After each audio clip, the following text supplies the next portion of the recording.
Hi there, this is a screencast to get you familiar with Soundation. Soundation is a sequencing platform that's online and free, and we're going to be using it to create some music. Here I've got a file already open, something that I created a while ago in Soundation for orchestra. You will have in front of you, or you should get a handout today called Soundation Anatomy Handout. And you are going to, we're going to kind of work our way through this and talk about each of these things that you're going to see on the handout. So as we go along, when we talk about something, you'll probably want to mark it on your handout, the number or the word itself, and point along to where we're at. So when I talk about the pull-down menus, those are here. If you want to mark those some way, a 1 and an arrow, kind of like I've done mine, that might help you.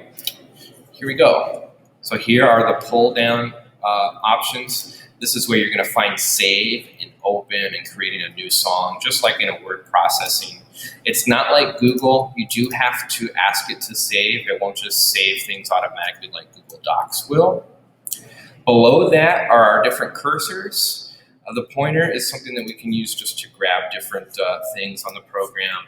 The scissors we use to cut, and we'll be talking more about those three as we go on. But for now, remember that all of these are called cursors, and they have different functions. We want to just have ours on the arrow for now. Below there, these are all of our channels. Notice that there's two different kinds of channels. There's the audio channels and there's instrument channels. They both play different kind of files. You'll see here how my instrument channels have these clips that are note clips. These have wave files. So if I was going to move one of these wave files down to my instrument channel, it wouldn't work properly. I need to have that here on one of my audio channels. Below all of your channels are two buttons, and these add more channels. So if I wanted another audio channel, I'd press this one. If I wanted another instrument channel, I'd press here. The line that you see in the big box is called the play. Anytime I'm playing or recording, I'm going to see that line move across my big window. This big gray window is called the arrange window. It's called the arrange window because that's where I'm going to arrange my different sounds, make different arrangements and put them in different places and arrange them. Over on the right side of the screen, you have the library. The library is where you're going to find lots of sounds that the creators of Soundation have added in there for us. Just open these different files, and you can double click this on it. You can double click to listen to it, or you can press auto audition and it'll just play it as soon as you click on it. Either way. If I find something I like, I just click and drag it. Now let's say I wanted this to be longer. I'd grab this corner, the top right corner, and just make it as long as I want it. You can also go copy, Command-C, and paste, but be careful because your playhead has to be in the exact right spot that you want it to be added to. So I'm going to go copy and Command-C, Command-V, just like a word processing, just like Google Docs or Word.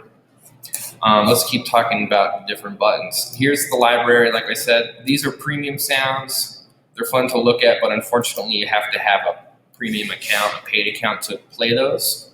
If you don't see your library, you just need to click this bottom right button, and that opens the library up. The button next to it opens up a keyboard, and I can use this keyboard whenever I'm trying to add instrument sounds. This is a drum machine, so I'm playing drum machine notes.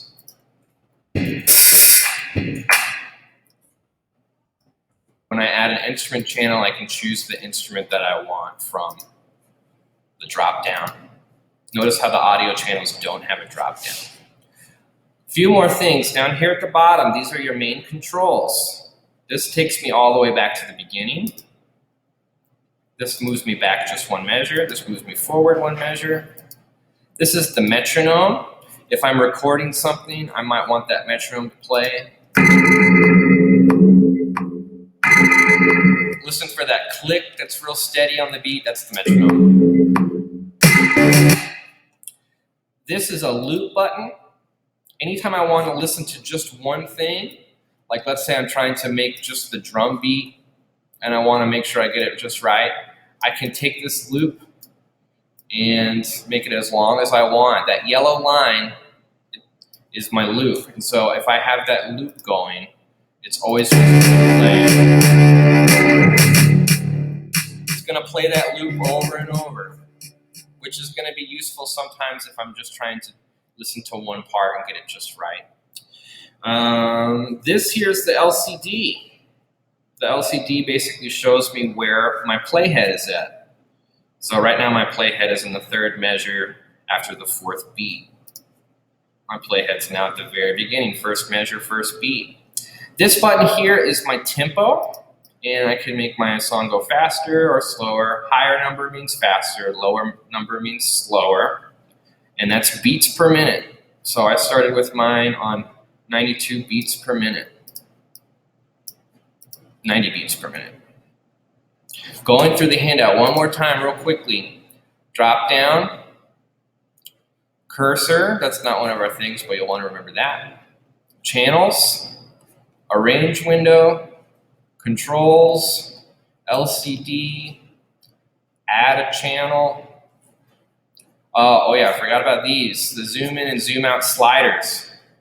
Here I can zoom in and zoom out horizontally, so I can either make all my regions look really small, zoom all the way out.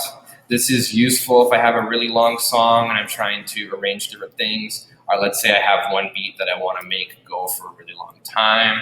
I can zoom out and make that happen. This does the same thing except vertically. So if I had a whole lot of channels, I might want to use that zoom out, zoom in and zoom out. Back to the handout. So those are the zoom in and zoom out sliders right here, right here.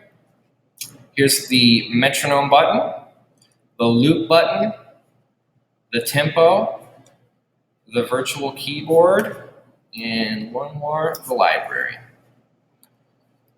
Your first assignment is to make a song that has to be between 1.5 minutes and 2 minutes long. You can use, you have to use 5 different wave files from over here. And you'll have to try to write down all of the different things that you use. Have fun looking through all of those, but don't spend too much time finding the perfect one. We're going to be making a lot of music, so we don't necessarily need the first one to be the very best thing that we do. We're just getting used to the program. It has to be at least 1.5 minutes. I can tell if it's 1.5 minutes by if I'm clicking down here on the LCD. Now it's telling me the length of my song in minutes. If I move my playhead, it tells me where my playhead is in seconds. Let Mr. Fine or I know if you have any questions, and have fun.